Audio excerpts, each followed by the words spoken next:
பயப்படலையா? நீ மருதாணி போடலையா இன்னும்? இன்னும் வரலையா?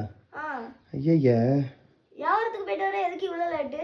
அது வியாபாரம் ஆக மாட்டேன்ட்டு இன்னைக்கு. சரி அதை விடு. என்ன மொட்டை மணி தூங்குறானா? மொட்டை வண்டியா நடிச்சு கிடைக்கியா நீ? ம் சாப்பிட்றதுக்கு ஏதாவது ஸ்நாக்ஸ் வாங்கிட்டு வந்தீங்களா? ஒன்றும் வாங்கிட்டு வரல, சும்மா சொன்னேன் வாங்கிட்டு வந்திருக்கேன். என்னது? திராட்சை பழம். பிளாக்கா க்ரீனா? உனக்கு எது பிடிக்கும்?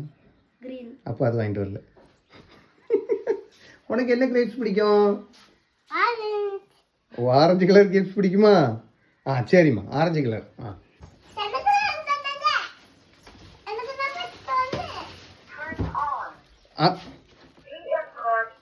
ஆஃப் பண்ணு. சுவையான போலி 10 ரூபா தாங்க. பருப்பு போலி வாங்க வாங்க. சூடான போலி, சுவையான போலி. இது வேற கிரேப்ஸ். என்ன கிரேப்ஸ்? இது இவ்வளோ பெருசு இருக்கு. இவ்வளோ பெருசு. ஆமாம், இது வந்து வெளிநாட்டு கிரேப்ஸ் தான்.